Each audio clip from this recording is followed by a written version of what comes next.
Today we're talking The Walking Dead pilot, the spinoffs, and Daryl Dixon finale. Welcome to Screens in Focus, the podcast where we talk about TV and movies. I'm Diana. Renee is here. Hi, Renee. How's it going?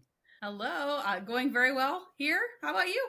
I'm doing very well. I'm so glad that we're back to Yes. talk about all of this. And I was so thrilled when you said it's the 15th anniversary. And I thought, heck, any reason to talk about The Walking Dead, we are going to take it. So we are going to talk about all these things. We also have TV and movie recommendations. So stay tuned for that or jump forward to the chapters listed. So we are going to start off with The Walking Dead pilot because that is where it all started. And I rewatched it again for the umpteenth time. I don't even know. But it's so gripping and it's so easy to watch. And my husband watched it with me. And when it was over, he didn't want to get up. Like he wanted to continue watching it. Like he saw, I'm hooked already. I want to watch it again. Because we've marathoned through it several times, but then we stop at a certain point. But then when we get to the beginning, here it comes again. So in saying that, Renee, I would love to know, do you remember your first impressions when you first watched The Walking Dead? I do actually. My husband and son tried to encourage me to watch this series. They're like, "You're going to love this series." They've been watching it. I didn't start watching it until after the mid-season 3 finale had aired. I was sick and I was trying to find something to watch, and I was like, "Oh, I guess I'll give this a try." So I was lucky, and I had 2.5 seasons to watch, and it was like play. But I do remember watching the pilot and just thinking, okay, this is like nothing else in this genre. It is, I was hooked immediately. I couldn't believe how, like, why I hadn't been watching this, how many, for whatever long that had been. So why was I not watching this? And I just remembered that, I remember thinking, the story was it was so gripping, and like your husband, I just wanted to keep watching. I just did not, that just set the tone, and so I just remember thinking how different this series was going to be. It was truly different. And I will say that, again, my husband was the one that was like, oh, we have to watch this. I said, yeah, I want to watch it. But mind you, at this point, I was not a zombie person. So I thought, okay, I'm going to watch this. And I did watch it. I did enjoy it. I liked it. But I wasn't a zombie person at the time. And so I'm like, okay. And so he kept watching it. I thought I was stepping away, but every time he had it on, I couldn't not watch it. Like I was gripped, and it was the stories and it was the characters. That is what drew me in. I grew to appreciate the zombies, the walkers. And now, I mean, The Walking Dead opened me up to so much. Like I am so open to horror and zombies and monsters and all kinds of things. And it all starts with The Walking Dead, because that's what made me realize that horror and monsters and zombies don't have to be about just the terror or the horror of it. There's other aspects, and that is what draws me in emotional watching. So that was my first impression. But rewatching it, I thought to myself, this first episode is so complex. There is so much, and it's because we know what comes after and all the things, and we relate it to that very first episode and things that happened in there. So what stands out to you? What are the iconic moments in this first episode? Well, Rick and the opening scene, you see Rick there, and I never read the comics until I was probably halfway through the series. Then I'm like, I should probably read these. So I didn't know anything about Rick and who he was or anything like that. So it was, that opening scene, watching him walk down there looking for the gas. He meets the teddy bear, that teddy bear walker. That is just iconic. The whole, all of that scene and everything. He's, still trying to figure things out. But so that teddy bear walker is just, to me, is just a very iconic thing. It's just that opening scene and all of that. but also we see, Rick's family at the Atlanta camp at the end, and it's like, oh, because we saw the picture, and so, that kind of Yeah. thing. So that I always remember thinking that was like, oh my gosh, his family, he's going to find his family, and. Do you remember if you knew when they showed Lori and Carl with Shane, if you knew already or kind of figured out that it was going to be Rick's wife and son, or were you totally like shocked until he showed that picture in his visor? I guess I'm trying to think of the sequence. I feel like we saw the picture first, then them, or No, how, no. the other way. Okay. Yeah, the other way around. We saw I guess them because of talking. Yeah. yeah, okay. Because I think because of Shane, then maybe I assumed it, and then maybe that's what it was. Maybe I was like, oh wait a minute. Then when he shows the picture, then Yeah. I knew that must have been. I just remember like having like and then Yeah. it being yeah. So Confirmed it must have that. been that. Yeah. So it must have been because maybe of Shane, and I was thinking that or something. Because, Or did oh, we here's a see? wife and here's the son. I don't know, but I don't really recall what I thought. I mean, now, Yeah, of course, that was so I know. huge Could that have been it's stupid. like that's on this dislike for Lori, and not saying it lightly, right? Yeah. But that just kind of overshadowed like what you thought immediately. But Mhm. I was just curious if you had remembered or not, because I Mhm. I don't remember what I thought at the time. Yeah. No, it was a huge shocker. Another iconic moment is when he's waking up and walking through the hospital, Mhm.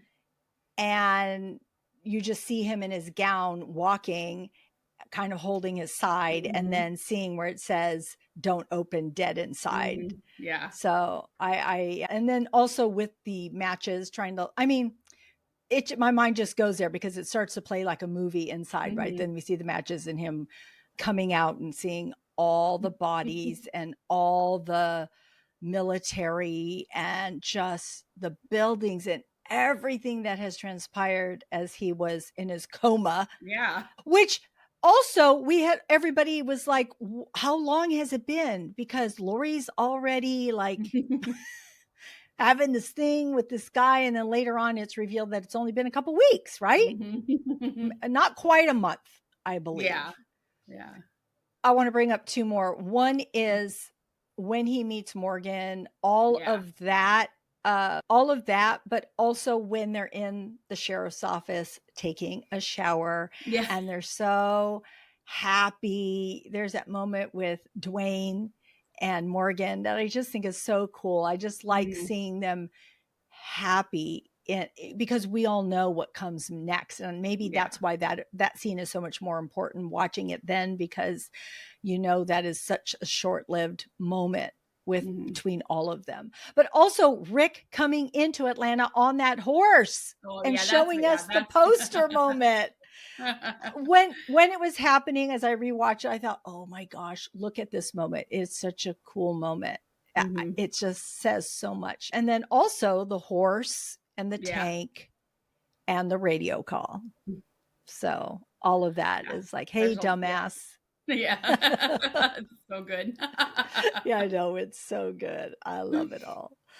So, how do you think this pilot episode set the tone for the series? Well, I feel like it was very ballsy of them to open it up with the killing of a child walker. I mean, to Yes. me, that was like, oh my gosh. I mean, I do remember thinking, okay, this is going to not be like anything we've seen before. That it's going to be something unique. It's going to be something that's going to push boundaries and not be afraid to do Mm-hmm. these things and not, and eventually I feel like they did pull back from that original, for many reasons. There's lots of stuff we can go into, but that's a whole nother show. But Yeah. but that first, yeah, opening it up that way and having the first on-screen death be a child, even though it was a walker, Yeah. I just felt like that was just something that really caught viewers' attention and made them like, okay, this is going to be something incredible. And it proved that, for many seasons, Yeah. it proved that it was definitely, not the typical apocalyptic story at all. So that, that I just felt like that opening scene set the tone for going forward. Yeah. I think also with moments like that, we also saw, like I had mentioned, the shower scene, it was such a contrast. So Yeah. I think you see both, right? You see Mm-hmm. the horror and then you see lighter moments or Mm-hmm. human moments. And I think for me, I know that is what I was talking about, what drew me in, because I thought, wow, this isn't just horror. This is relating to people and how people would react. When Morgan and Dwayne can't face that the mother is a walker and she keeps coming back. I mean, how is that not relatable to everybody? Mm-hmm. Because you think, oh, this mom knows this is her house. She keeps coming, trying to open it. And they're like, we can't do it. We can't. Mm-hmm. Morgan's all, I can't do it. I still see her in this walker. I can't Mm-hmm. separate that. And that comes to haunt him later Yeah. in his story and everything else that transpires. But, and also Rick with the bicycle walker, Oh yeah. because it shows his horror, but what he does for mercy in a way, Mm-hmm. even though people have to shoot walkers and they have to shoot them in the head. And, it just shows what type of person Rick is. And I think that definitely sets the tone too. And the connection between him and Morgan toward the end, when Morgan and him are parting ways and they're like, okay, we're going to stay connected. Mm-hmm. So, we're going to check at this hour, so we have this between us. And Mm-hmm. I don't know about you, but I remember for seasons, I'm like, when are him and Morgan going to connect? And I kept thinking there's got to be a time where that's going to happen. I really wanted it because Mm-hmm. that pilot episode, it showed us so many little pieces that we clung on to that we wanted Mm-hmm. to see later. So, Yeah, and oh I agree man. that those survivor stories, that is, because like you said, it's something you could like I could picture myself in an apocalypse in that situation, Yeah. and so Yeah. it makes it very relative. So it's all this the horror aspects that you maybe can't imagine yourself, but this human part, these things that are happening, they could happen to anyone. And yeah, so and that is those that everyone will all, you talk to a lot of people who are long diehard fans, and they're like, it's those Yeah. survivor stories. I want to know what happened to those Yeah. characters and what's coming next Yeah. for them. And yeah, does Morgan ever show back up, and those things. And so that's that's the other element that sets the series apart, because it's not just horror all over the place, and Yeah. which those have their place, and I enjoy that too, but this just was, again, very different. So Yeah.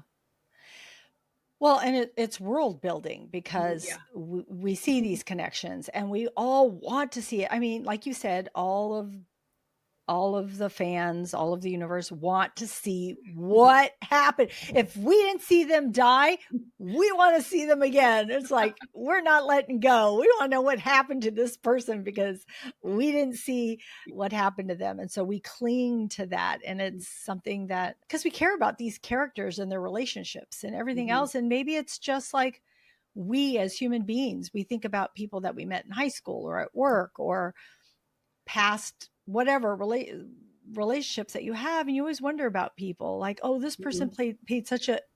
was such an influence on me. I wonder what they're up to now, or how it is. So I think, yeah, it's how it relates to you and how you relate to it and see it and react to it. So also, we didn't even talk about Shane so much, but in the beginning,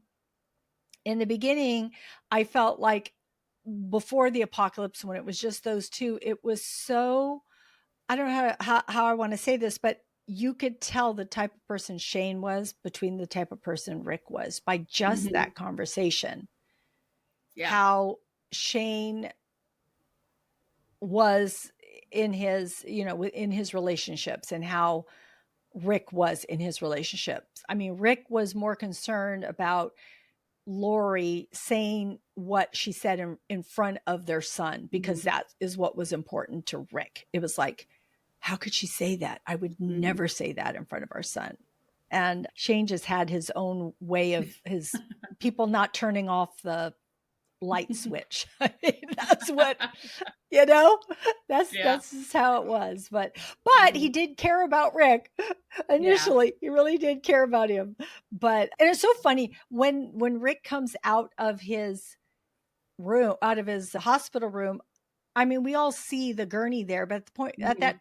point, we don't really know what that really means, Yeah. right? But Shane had put it there to try and Mhm. attempt or have no one get in or nothing get in there. So, oh my God, the pilot's so good. All right. There's so much. I love it. Is there anything else you want to say about the pilot before we move on? Nope, I don't think so. Because we are going to talk about the spin-offs that are part of this whole pilot and all these seasons and everything else. And so this is inspired by our question of the day in the Daryl Dixon season 3 finale. We had a caller call in and ask, what is your favorite spinoff and your favorite character? And so that had a life of its own. And we got some really good answers off of that. So those answers, it was kind of, we got various answers. We have the ones who live, Michonne, they put Rick and Michonne, both of them. Dead City, our caller actually really likes the Croat. So that was Mhm. her favorite character. We had someone say Jeffrey Dean Morgan. Someone had mentioned Tales of the Walking Dead, Terry Crews as being her favorite character. We had Fear the Walking Dead, someone named Nick, someone named Alicia. And we also had quite a few majority named Daryl Dixon as their favorite spinoff. And a lot of them were Darrell, and a lot of them were Daryl and Carol mix. And I even had one person that it was not a spinoff, but they said Rosita. So they had to chime in and say Rosita was their favorite character. So that was, I think, oh, you know what? I just realized no one mentioned World Beyond. Huh.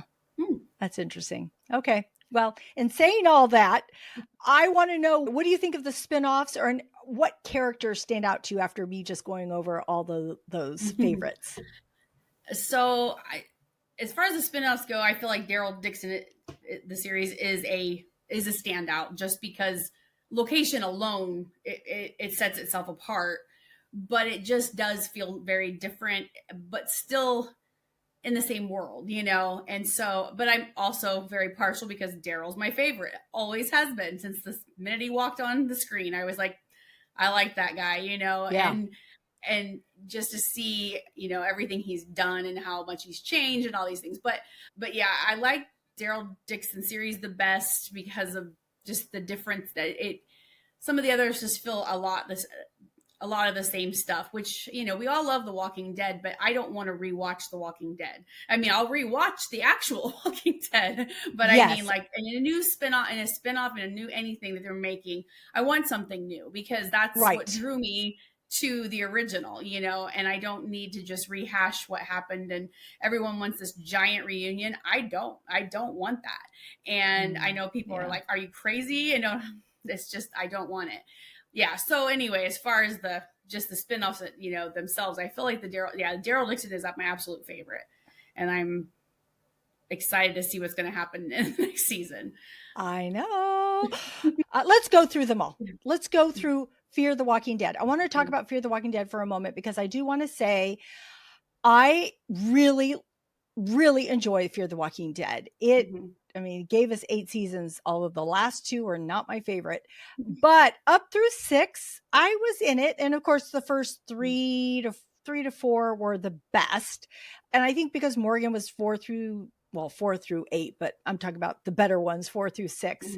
I thought those were really good. I love John Dory. I actually mentioned John Dory as being one of my favorite spinoff characters because of his moral compass. And he's just, Garrett Dillahunt is just a great actor. So I am a fan of him in that. But even initially with the people that had mentioned Nick and Alicia, I mean, they're great characters. Unfortunately, Nick left sooner than we had wanted him to, but there were so many characters in there initially, even Daniel and just a lot of people there. What do you think about that series in general? And do you have a favorite character in that spinoff? Yeah, so I loved the first 3 seasons, and then I felt like it kind of went kind of wonky. And I think it was season 6 I enjoyed because that's like the John Dory and all that. Because I did enjoy John Dory a lot. And 7 was horror. I just don't know what was. I don't know what happened in season 7. I don't know. And nothing against the actors, because I mean that's the cool thing Right. about Fear the Walking Dead. The talent of the actors in that series is phenomenal, Yeah. but there was just some disconnect somewhere, but anyway, so yeah, so I the first 3 seasons were great. 6 I liked good, and then I was pretty indifferent with the final season. I mean it wasn't the worst season, that's for sure, but I don't know. I think I was just after season 7, I kind of was just, I don't know. So, and I think it It ended on was a a good note. storyline. Yeah. Mm-hmm. Yeah, but yeah, favorite characters. I like Nick a lot. I really did. I thought Yeah. he had his issues in the beginning, but then he, kind of came through and did his thing, and so I did like Nick. I didn't care for Madison. I know everybody, that was a big thing, but I just didn't feel like she gave there were many more other interesting characters. I Yeah. like June a lot. I think June added a lot to the Yeah. story and things. So yeah, so and I've watched the whole series. It's not like I gave up on it or anything. It was just, Right. there was just, I mean, and The Walking Dead had some low areas too, where I was like, okay, what's going on here, kind of thing. But when you have these long running series, you're bound to have a couple seasons. You're just like, I don't know what's happening here. Yeah. Yeah. So Fear, yeah, probably I'd say Nick and June were probably my 2 favorites. Yeah.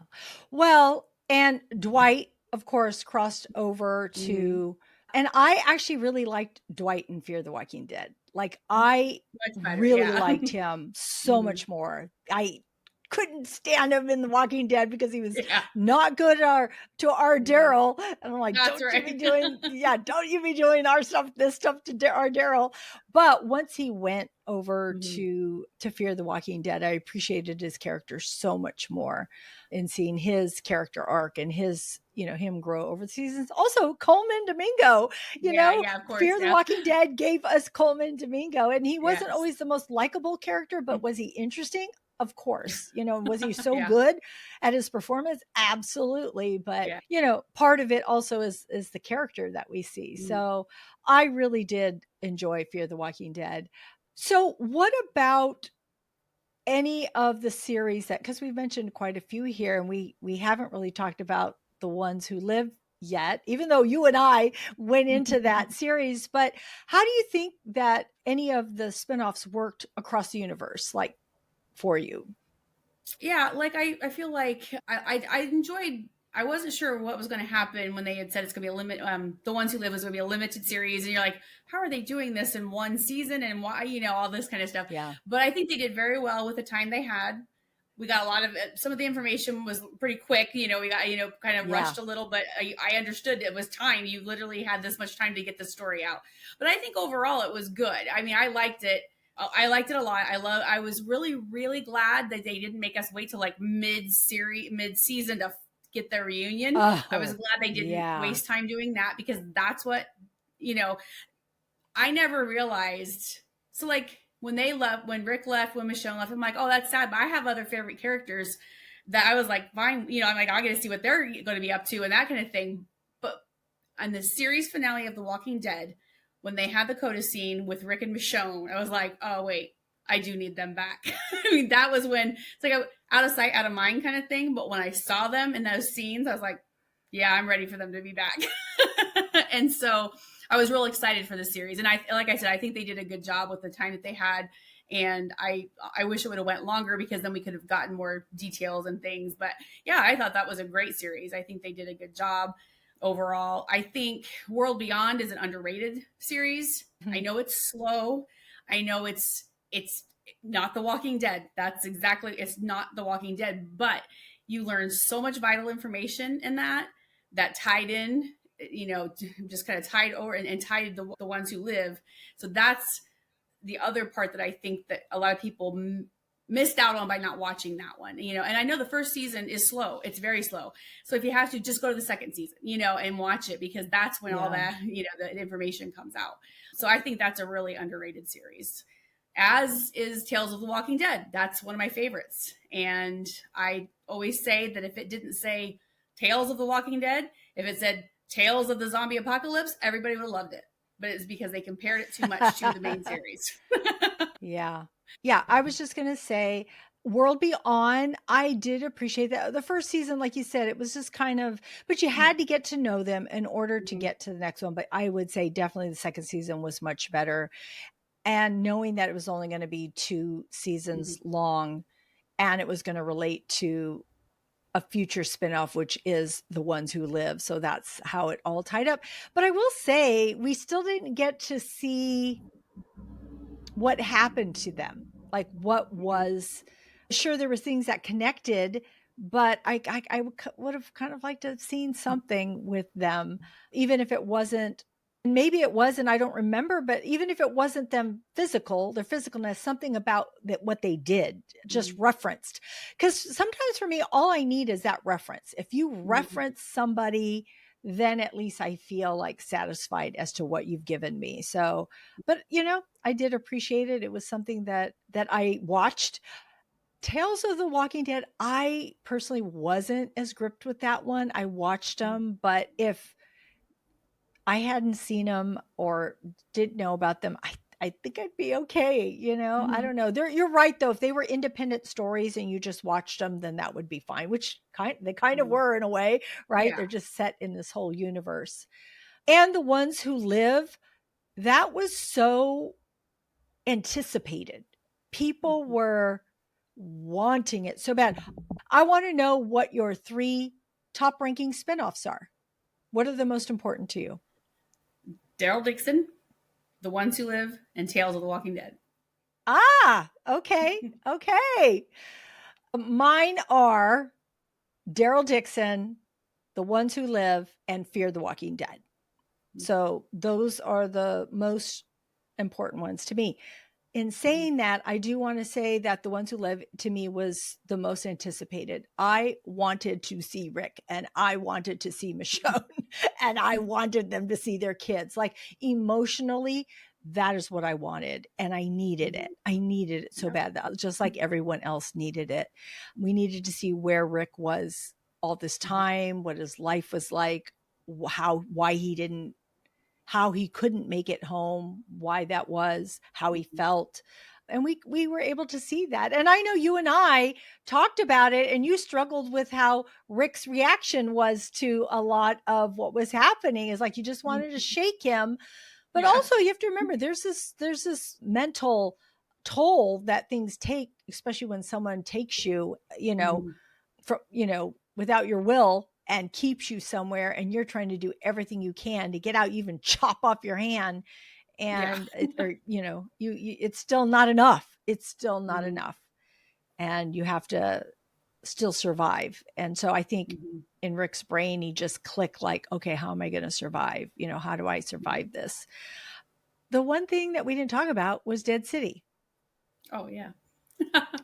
Yeah, we didn't even talk about that one. I care about Maggie and Negan, and when I'm watching it, it's really good. Like it's a Mhm. really good series when I'm watching it, but for some reason it doesn't come to my brain when we talk about it. I don't know, what do you think Mhm. about the series in general?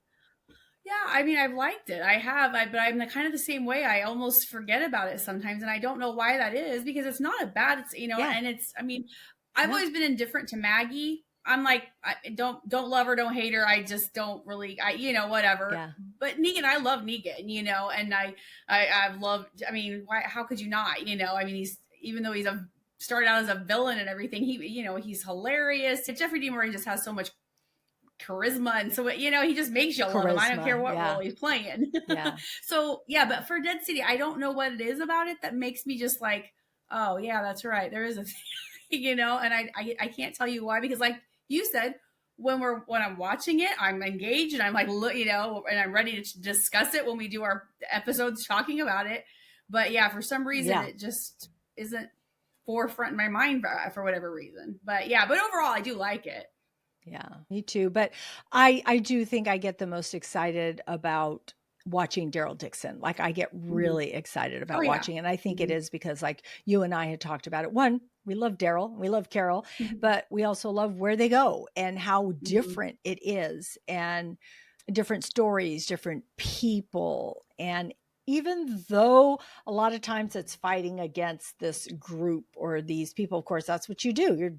What Mhm. else are you going to do in this to survive? But you come Mhm. across different things that happen to people like leprosy or Mhm. just so much, which we'll get into in just a moment when we talk about the Daryl Dixon finale. But I think that also just introducing different cultures and different ways of being and learning about different people, and Mhm. that's what's so great about the Daryl Dixon spinoff, that we get to do those things. So yeah, and personally, me, I know you don't want a reunion, and it's not that I need a reunion with everybody, but do I want to see Darrell and Rick? And for me, I kind of want to see Morgan too. To Mhm. see like a scene, I don't need to see it all. I just want to Mhm. see these original people. And the reason why Morgan is so important is because Morgan's gone through this transition of who he has been, like, or, how he Mhm. was, and then he went into this killing mode, and then he went into this I'm not killing anybody mode, and then he has to shift and change to survive Mhm. mentally and physically.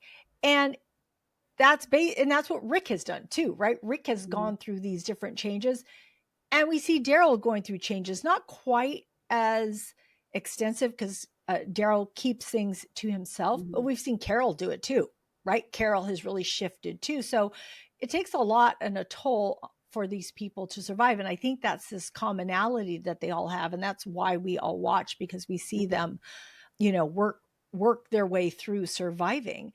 But I think because we saw Morgan and Rick in the beginning, I would really, and that's where Morgan left, where Fear the Walking Dead left Morgan, was when he was traveling to go back home. And something about seeing them or knowing that somehow they all end up together in the end would just fill me. It really would. Again, doesn't have to be a whole episode or anything. Just knowing that it happened would make Mhm. me happy. And having Rick and Darrell somehow see each other, be back together. So Mhm. those, to me, those three, I want those three. So, okay. Anything else you want to say before we move into the, Yeah, one thing I wanted to say that I really enjoyed the way the ones who live. I wrote an article that said it was like the other spinoffs need to follow the ones who lives. How they handled the cameo with Father Gabriel, oh, because I just thought that was outstanding, because there was yes. all these rumors somebody's showing up, so of course everyone thinks it's Rick, or not Rick, but like they thought it would be, they, I don't know who, I guess I can't remember who they kept saying someone, but anyway, I don't remember who it was, but I know. anyways, I'm they kept, trying to remember now yeah. too. Who was Well, I that? know Heath was mentioned because then it was confirmed that Oh he was God, I traded. wanted to know Yeah, everybody wanted to see Heath, so but I thought there bad. was somebody else that they were saying. I don't Yeah, remember there who it was was, somebody else. There but was. everybody's anticipating this, and then it turns out to be Father Gabriel. But I loved how they did it, because it showed us, we got to see some what he was up to, we got to see what Jadis was up to, we got to see them together just talking this and that. I just thought that was really, really, it was just done so well. That is the way that they should do that on these other Yeah. series, is fit these people in somehow like that, and I thought that was Yeah. a really good way. And I know what it wasn't who everyone wanted to see, but I think a lot of people are like, oh wow, that was very interesting, because we never would have known, we wouldn't have guessed, and that kind of thing. So I thought that was a really good way to honor the main series by bringing this character in and things. And so I thought that was really good. And then I have one question for you. So with Tales of the Walking Dead, what did you think about the Alpha episode? D, it was D, but I was going to say probably out of all of them, that was one of the most memorable ones to me, Mhm. because Alpha was somebody that we knew. And so I appreciated seeing her. So I did like that one, because we got to see how she was with Lydia. Yeah. So, And yeah, and I how thought that it all was, yeah, began. and we learned a whole bunch of information we did thought we thought this was her story, and then there was more to it that we, which I loved how they added that on, that, she wasn't the original alpha, she wasn't the original leader. And I just thought that was, just a fun, like you think you've watched all these layers of this woman and you know her and everything. And then all of a sudden they throw that out of nowhere. You're like, Yeah. oh my gosh, this isn't how we thought it was, So I just thought it was a good episode. So I just, since it was someone, a familiar character, I wondered how you liked that episode. Yeah, I did like it. I did enjoy that one. Yes. But there's some that I can't remember very well. I'm like, what happened with that one?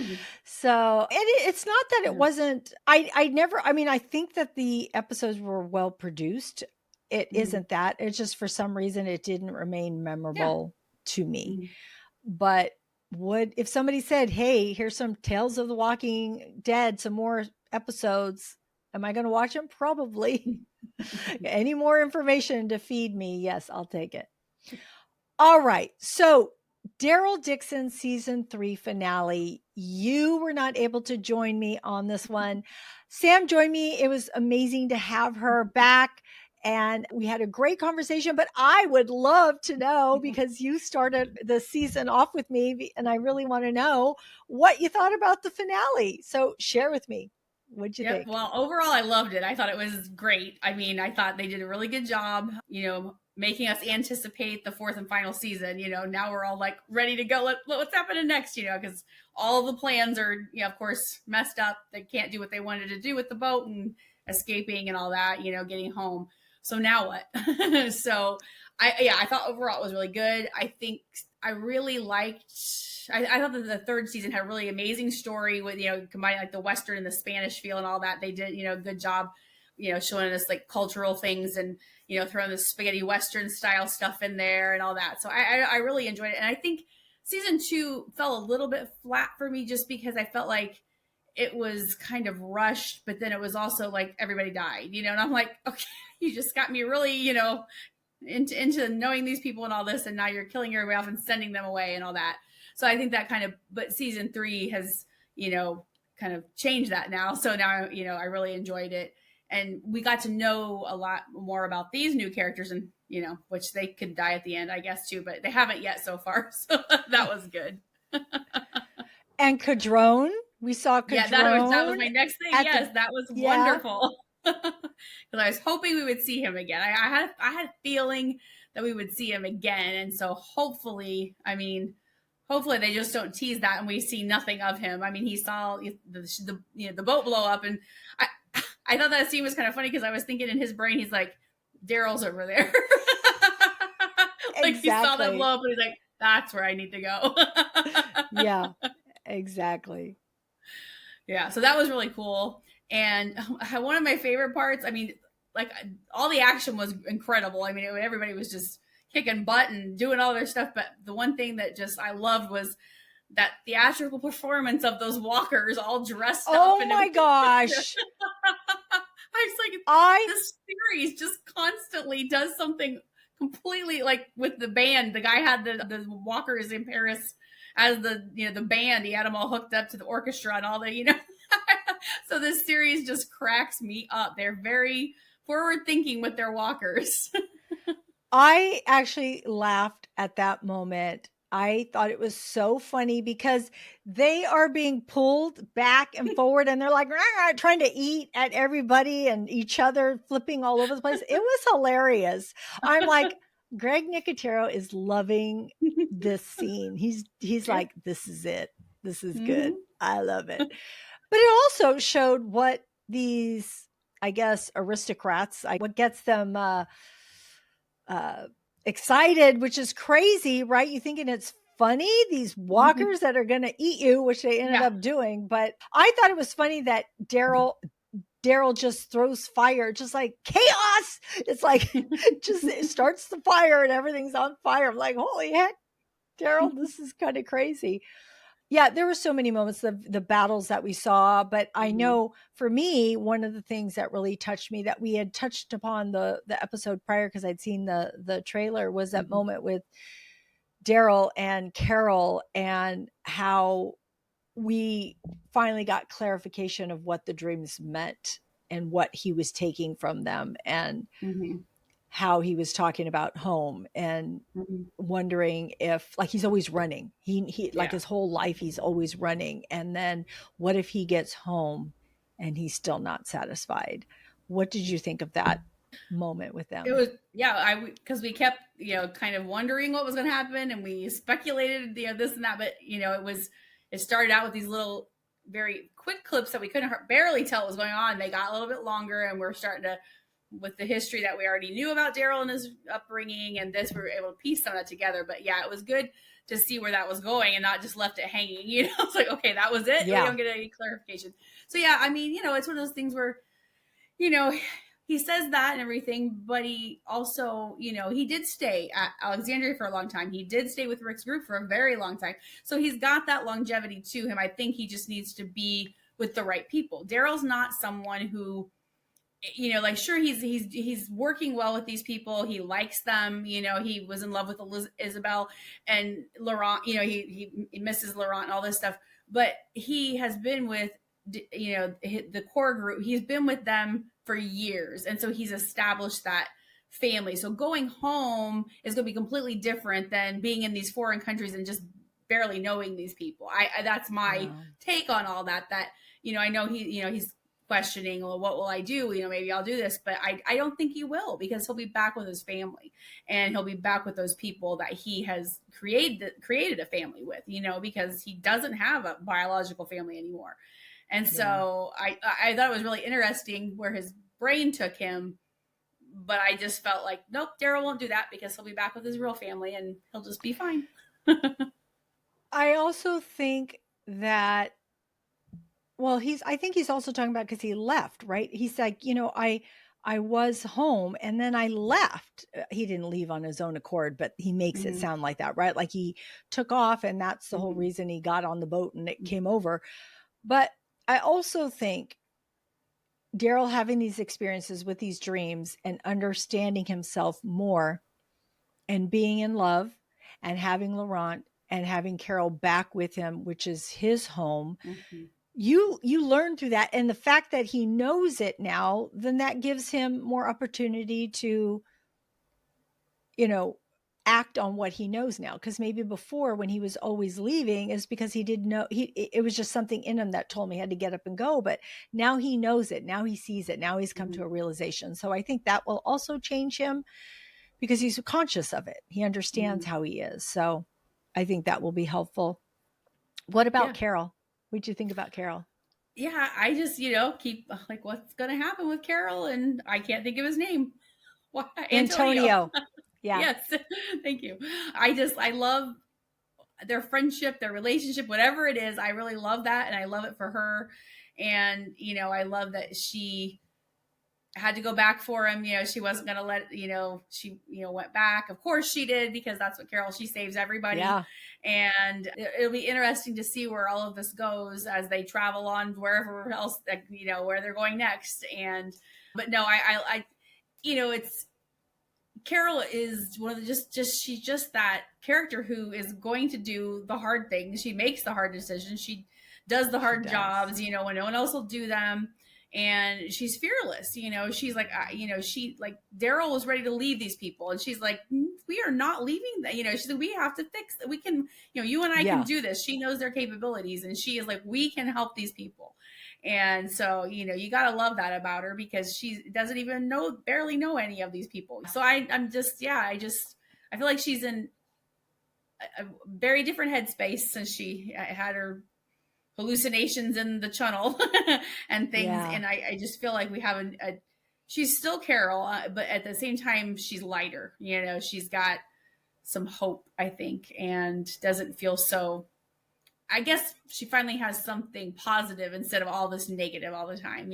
She just always loses Yeah. people, and whatever happens with Antonio, she's got this just a positive relationship. And luckily it had a happy ending, or happy whatever. It's not really necessarily ending, but the season, I guess, ended happily for her in that Yeah. respect anyway. Yeah. It did. And I loved seeing Carol and all the layers that that are her, because she had to be different people to different people. She had to be one way with Roberto, telling him, look, your father, when he was mad at his dad, she's like, he's your dad. He's there for you, because Roberto was treating him just like a regular dad. Like they're not living in an apocalypse. He was so mad, ready to take off because he, lied to me about my mom. But I'm thinking, this is your father who loves you, would do anything for you. What are you talking about? You're being kind of a child at the moment right now. You have the right to be mad. Yeah. But not like I'm taking off and I'm never seeing him again. I mean, come on, this is an apocalyptic world. You can't just do that. And so Carol had to tell him, look, your father is there for you, recognize that. And then just the different, how she was with Valentina and how she was with Antonio, how she was with Darrell, kind of being there for him and telling him, look, you're not going to be, you're going to go home and it's probably going to be different, know that. And so I just think Carol's doing her multitasking of being all these different people, or all these different parts that people need. And that's who she is. And also, being brave and fighting those walkers with her hands and going back for the man that she loves and just standing up for people. I did want to bring up, we brought it up in the finale, but I want to bring it up to you. And you probably felt the same way, but with Justina coming back and standing up to Fede. And that moment when she walks through the walkers and they could have easily gotten her, and she's like, I'm going to rely that my uncles and these people are going to protect me here. And he did. That was the one thing out of all the horrible things that Fede did. That was the one thing, which makes him complicated, right? Because he does all these bad things to Roberto and everybody else, but he still cares, I guess, for Justina, because he's shooting those walkers so they don't get to her. So I thought that was a good moment. And also Elena and what's her name? Oh my gosh, it went out of my brain. Paz and Elena. That whole thing was so cool. Just both of them, Elena being the one, Paz going to save Elena, and then Elena being the one to save Paz from Guillermo, and then finding out she had a child, and finding out that they get to be together and that they get to go off on their own. That was such a happy ending for those two. And just all the other women that were involved in this, how these women saved other women. I just thought that was something that I feel is that the Walking Dead universe does well. They spotlight women as heroes, as helping one another. And I love it. It is one of the highlights of The Walking Dead, watching how the women are and who they are. So, okay. And then of course the ending, they get to eat their hot dogs, but then the boat burns. Damn it. That was such a I was so deflated when that happened. I'm like, and I knew they weren't going to be able to leave, but the fact that it was a boat burning, I'm like, oh my God, that's crushing. It was crushing. Yeah. So, all right. Anything else that you want to say about Daryl Dixon? Anything you hope to see? I can't wait. It's one of those things where it's like, I don't even know what to expect next, because this whole season was completely unexpected and wonderfully unexpected. I mean, it was outstanding, but I don't know what to even expect the next season, but I'm excited for it for sure. Me too. And hopefully that we'll see Cadrone more. 2, that somehow Jeffrey Grimes somehow will even be something. I don't know what yet, but something, a spark of something that would be amazing. And then I, again, would love at the very end if somehow we get the impression or the feeling that Darrell and Rick know that each other is alive and they both get to see each other somehow. That's my goal. All right. We are going to do a rapid fire Walking Dead universe edition. Okay. So I'm going to ask you some questions, Renee. You're going to give your gut answer. And this can be on The Walking Dead or the spinoffs, even though I have a feeling it might be mostly The Walking Dead. All right. This is hard. I'm prefacing this. This is hard. And everyone out there, play along. We would love to know your answers. Okay. What is the saddest or most tragic moment? it'll always be Sophia. And then just Sophia walking out of the barn, and then having to see Carol's reaction to that as a mother. You kind of feel for her. But I just feel like that was it. I guess because they looked for her for so long, and I like knew in my heart she was probably dead, but I thought we would just never know. Just let it just go, and it was just such a shock. And it was, one of the first. I guess they lost, some of the other ones, but like Sophia seemed more into the story. You know what I mean? Like, so one of the first, like, not really major character, but whatever you want to call it, secondary character or something. But so that's just always going to be that really tragic one for me. I mean, there's so many across the whole 11 seasons, but that one to me is a top. So much went through my mind when you said that, but I think for me, because that's such a good one that I didn't even think about. It's so good.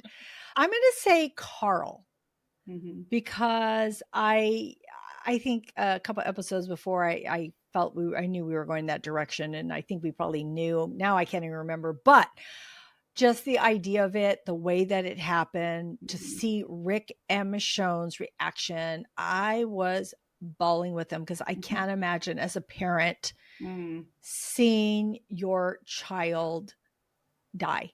And the fact that Carl had been there since episode 1 and being a kid, it just really affected me. I was very, very, very sad. I know some people are not the biggest fans of Carl. I don't know why. Carl's a kid. He does things that aren't always right, but I feel like he finds his way back. He's not just a bad kid. He just does things that might irk you. But again, he is a young person, and sometimes they don't always make the right decisions, or they, get mad at their parents, or they do whatever. But so that to me was one of the saddest and most tragic moments. Okay. What was the most shocking moment? How long is the podcast? No. I probably, for me, would be Negan taking 2 victims, because we all knew someone, probably Glenn, was going to die. But when when he chose Abe first, you think, oh, okay, we're done. And then we weren't done. I think that's got to be one of my top most shocking things. Yeah, absolutely. I agree with that. But I'm going to pick another one since you picked that one. And I'm going to say what the governor did to Herschel. I was shocked. I'm like, what? You knew something was going to happen? I had no idea that he was going to do that. I was completely shocked. Yeah. Shocked. Like, I think at least with Glenn, even though we didn't know about Abraham, or we thought we knew it was going to be somebody, we knew something was coming. We just didn't know what. But I think with Herschel, I was completely like, what the heck is happening? I was so shocked. Okay. What's the most hated moment or decision, character or storyline? Jesus's death. I loved it, but I hated it. I loved it because it was the first time in a long time that The Walking Dead that we actually were shocked at a death, a pretty major character, because it was always, oh, so-and-so's leaving, and so-and-so, well, this is okay. Yeah. There's no, this was shocking. The scene was incredible, the way they did it, but I hated losing him, because I had, at that point, had really been like, he was one of my favorites. And so I hated that fact that he'd not be involved in the series anymore. But on the other hand, it was amazing how they did it. But I really hated that. Yeah. So for me, I'm going to name The Walking Dead and a spinoff. So the most hated moment or decision. So I, of course, hated when Glenn and Abraham died, and the way that they died, the way that they showed it. So many people left watching The Walking Dead. It was like, that's it. I'm out of here. Everybody knows that that's what happened. And so they lost so many people with that.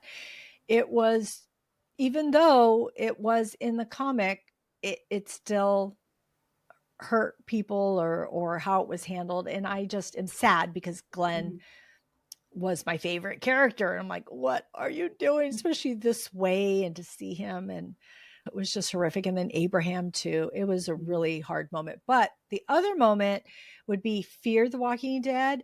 I did not like that last season, that storyline with Madison being on that stupid mask that she always had, trying to carry it around her and Mm-hmm. find it. And the way she was, like, all of a sudden now she wants to take children and take them to the villains. I'm like, what? No, bad decision. Did not like it at all. So that was a decision that I did not like. Okay. What is the most memorable walker?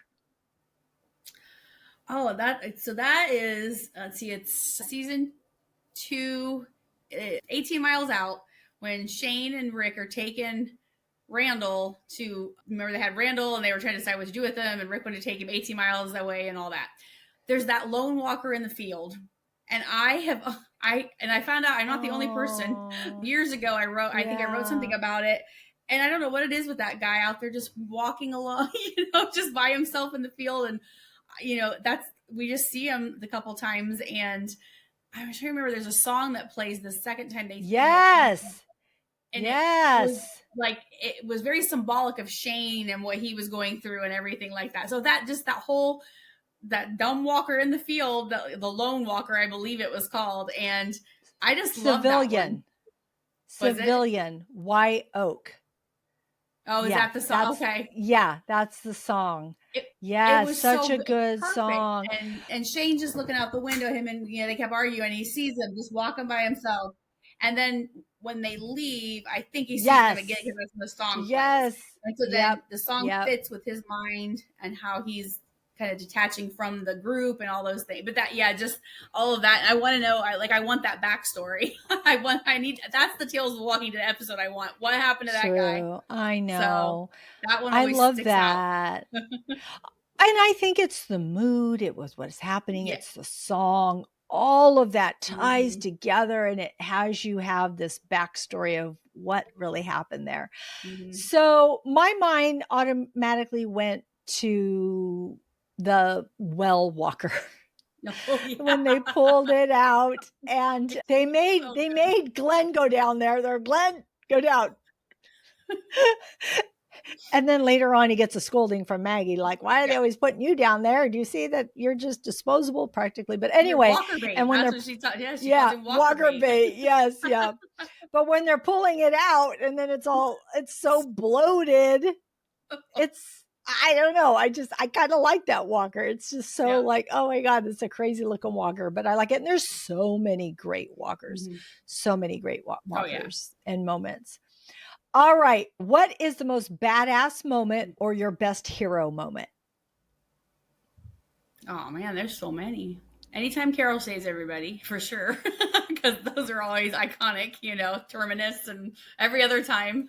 Dang. Oh, when Darrell levels all those saviors with that rocket launcher, that was pretty cool. Yes. So that is pretty cool. I'll give him Carol gets the first, anytime she does her stuff. But yeah, I thought that was a pretty cool moment.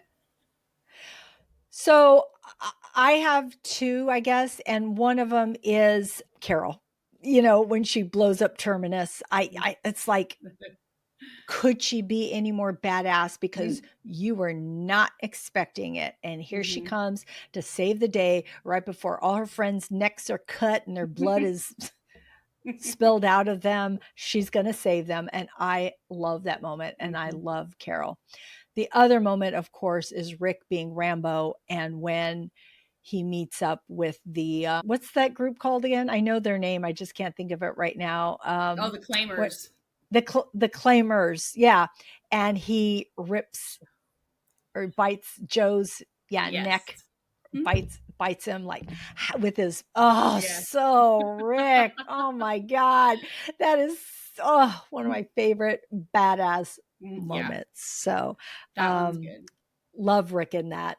There is a moment. Okay, I'm gonna pause for a second. There is a moment that I wanted to bring up earlier when we talked about the most tragic moments. I did want to bring, because when you brought up Carol, it reminded me, but the Grove and everything that happened with Lizzie and her sister. And that could have been also right there one of the most tragic moments, one of the most shocking moments, what she did to her sister, and then what in turn Carol has to do is heartbreaking. It is like so devastating. So sorry, I had to bring that up and give her credit for that. That's a good one. Yeah. And if they didn't come on the scene when they did, Judith would have been her next victim. So I know. It's all around just Yeah. Oh, so many characters I love. Thinking of Tyrese right now. Okay, what is your favorite season of The Walking Dead? If I have to pick one, I'll say season 1, but the first 3 are my favorites, but if I have to narrow it down to one, I'm going to say season 1 just because it's so good. Yeah, it is very good. For me, it's season 4. It has the most favorite of my standalone episodes, like my utmost favorite episode. The one, and I'm being bad here because I don't have all the titles in front of me, but where that one where I talked about what the governor does to Herschel, that is one of my favorite episodes, not because that happens, but because of everything that happens before and everything that happens after. That's one of the best action scenes, sequences, devastation, shock. I just love that. But I also love the one with Herschel in the prison helping everybody when everybody's not there and he has to deal with everybody turning into walkers because of the virus. Love that episode. And then the Grove is also in that season. And I think as they're heading to Terminus also is in that season. So there are just so many episodes that I love in the prison. And so I love season 4. All right. What song or music moment hit the hardest? It was Arsonist's Lullaby by Hosier. It's in season 6. Yeah, season 6. And I think they had like a slower version. I'm trying to remember if it was the trailer had the slower version, and then the episode had I can't remember which way it was, but the slower version was really cool. But that was really just fitting for everything. It was so cool. But then I went in the spinoff, one of my favorites. I guess I don't know if it was just, I love the way they did it. It was the opening of Dead City season 2, and it was Ace Frehley's New York Groove. And I was this is freaking genius to use this song. And then they're picking all those walkers up and throwing them in the garbage trucks and all. It was just so cool. And then, because that was like his solo album, I think it was like in the 78, 79, somewhere in there. That was because all of them did release their solo albums that year. All of the Kiss members did. But his was the most, I don't know if the other ones did very well, but his was the best one. And that song was like his top song, most popular song or whatever on the album. But I just thought it was genius how they did that. It was so cool. Yeah, that is so cool. So we talked about one of the great songs when you had mentioned earlier with Shane, and it's Civilian by Y Oak. I also, when I was talking about Herschel being in the prison, part of it was the music, and that is Oats in the Water by Ben Howard. There's just something about the strumming of that song and the way it's sung with music really transcends, and it really puts you, it adds so much to what you're watching. And so much of the music, I noticed moments really hit because of the music, just like you had said, because of that walker that we heard that music. But also Lee DeWyze playing Blackbird's song. He created that song because he loved The Walking Dead. He was an American Idol winner, and he wrote it during an opening scene with Bob in it. And it's such a good song. I will have the links to these songs in the show notes because I think that they're really important. But the music means so much. I love music in here and in anywhere. So, all right. Who is your favorite guest or side character in the Walking Dead universe? I know this is a hard one. So there's been so many good ones, but the one that just like popped right in my head was Hillary Burton Morgan as Lucille. I just to see them, the two of them together on screen, and I think Here's Negan is one of the best. That just episode was phenomenal, and it's one of the top one, like has to be top 10, at least top 10 of the series. And so to have them do this, and give us this backstory together, I just thought it was really good. So yeah, I'll say her. It's so hard. I don't even know how to get, because a lot of mine are people that were in it for a while. It's hard for me to do just a guest one, Mm-hmm. me thinking off the cuff. I mean, but someone who had a lesser role in this would be Sasha, who played Sasha, her name. Sonequa Martin Green.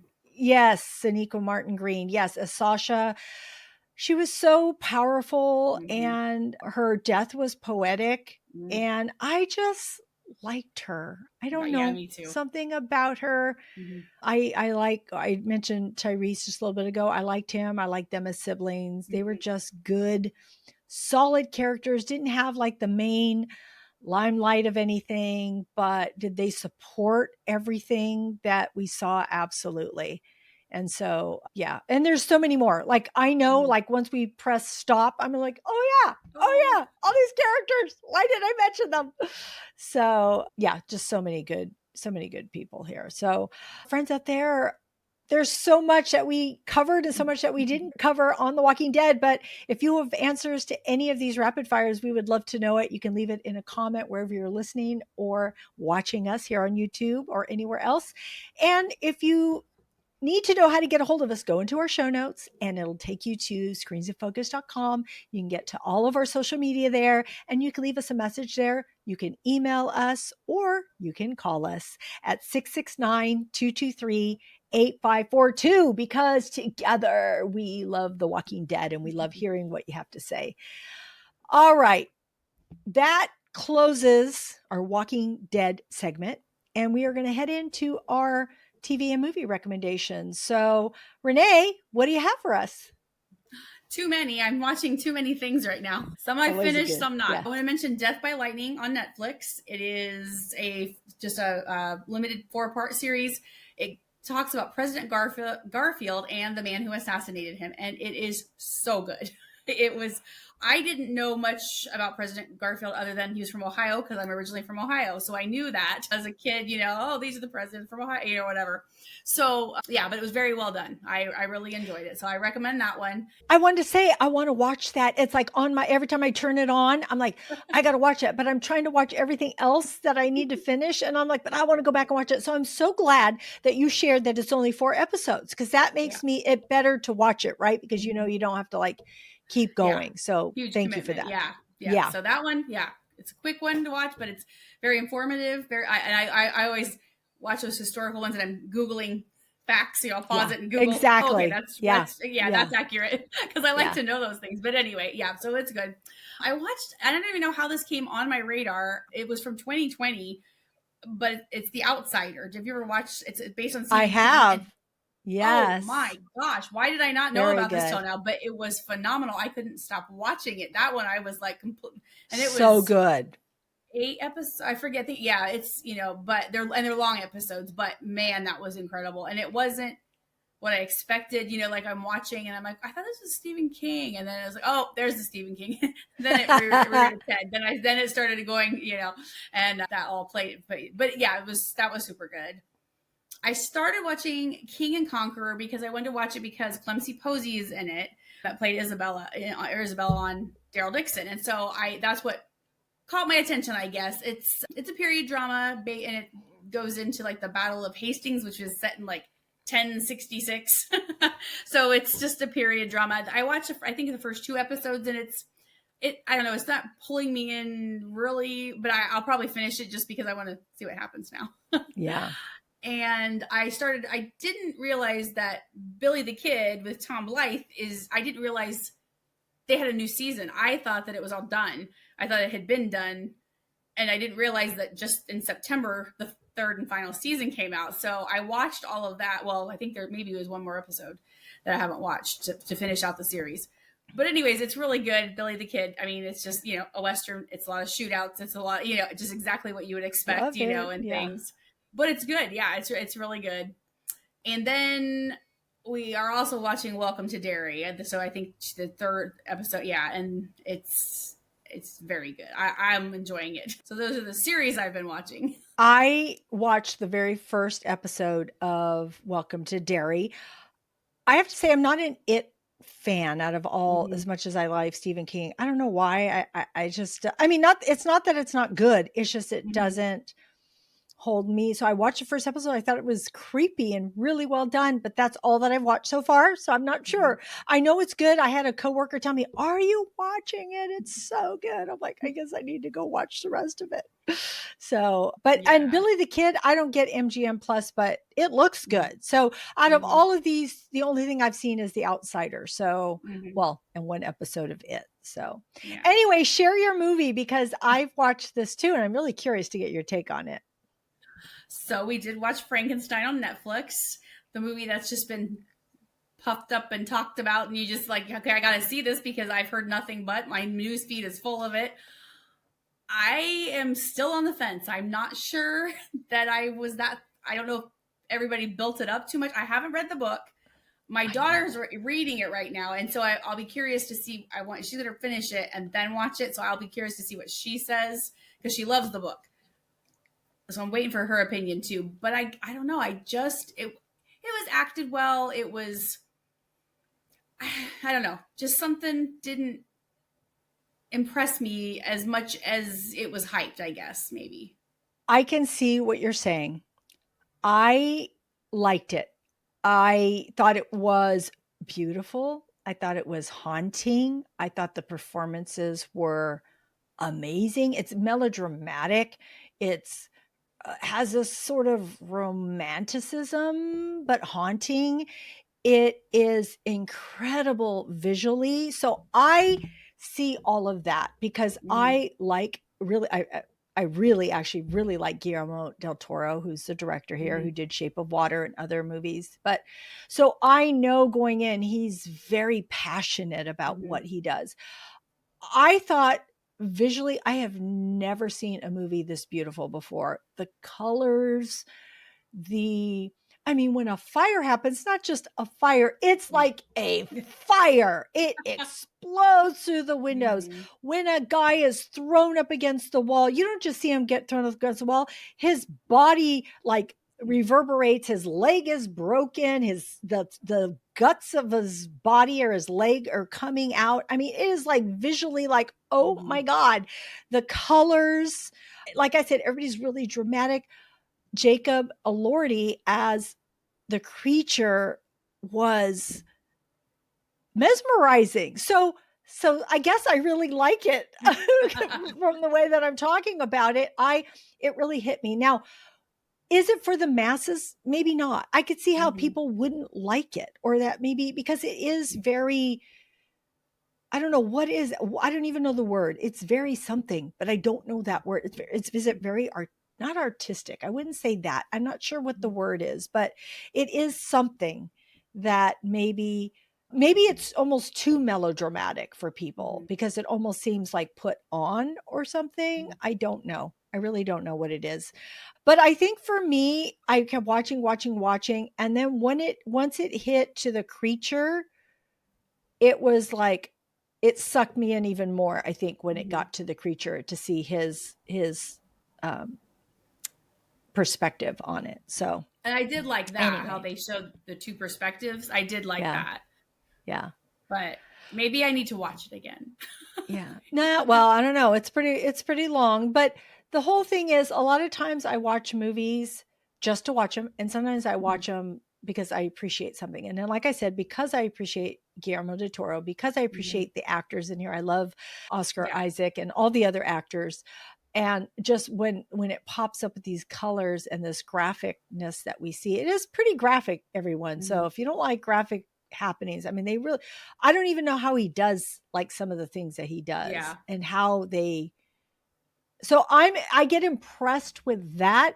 And then I have to like it because I'm impressed with all of that. So anyway, what I'm watching, I'm going to wrap this up for you in a nutshell. Rewatching Stranger Things because I cannot wait for it to come out. I I am know. enjoying my rewatch. I'm so excited. I went to the movies. I've watched several things. I watched Springsteen, Deliver Me from Nowhere. It is not doing well in the box office, but I'm going to tell you that as a performance, Jeremy Allen White does such a good job. Mhm. But this is a quiet movie. It's not about Springsteen's hits. It's about his battle with depression and the making of one album, Nebraska, that is 2 years of his life. And it's really about his struggle. And that's what it concentrates on. And so people don't want to watch that. Mhm. So they're like, I'm out of here, or this isn't good. But if you just want to know what it's like to struggle and be an artist and try to make an album and how it affects you, your relationship, it shows a lot of his backstory when he was a kid. That comes up in the flashbacks a lot. So know that. But Jeremy Allen White gave a very emotional performance in this, and it just reminds you how good. And I know you know because of The Bear, but Mhm. he's really a good actor to me. The way that he portrayed this, he did a really good job. I saw Predator Badlands. I liked this, and I was I want to shocked see it. because I'm not the biggest Predator fan. My husband is like Mhm. an expert in Predator, but I've seen all the Predators except for Mhm. Predator and Alien. I didn't watch those, but I watched all the regular Predator and I watched Prey, and now I watch this one. And this one is totally different. So you got to know that it has more heart. If you're a diehard Predator fan and want everything just like so, you're not gonna love it. You're gonna be mad probably, but this has heart. And if something has heart, I'm there. So I enjoyed that one. The Last Kingdom, I finally finished the whole series. Love it. Then I watched the movie, The Seven Kings. I did not like the movie as much as I liked the series. So Mhm. I highly recommend the series. Highly, highly, highly recommend it. The movie, you could do without it. You don't even really need to watch it. But if you do, well, then there's another chapter in that story. And then there's Frankenstein. So there is my list. I know there's so much more, but that's it for today. All right, Renee, I am so glad that you could join me again to talk about The Walking Dead and to give your thoughts on Daryl Dixon. I'm so excited Yes, that you thank were you. here. I know it's been a fun. This has been a very fun episode. I am glad you thought of all this because it was a lot of fun. It was. It was. And we hope you thought it was a lot of fun out there too. Thank you for joining us. We would love to know any thoughts that you have, any expectations you have about The Walking Dead. And maybe do you want to see them all come together? Or maybe you're like Renee and you just want to leave it as it is. I don't know. Share that with us and follow Screens of Focus at screensofocus.com. And remember to keep watching, keep exploring, and keep those screens in focus. We will see you next time. Bye. Bye.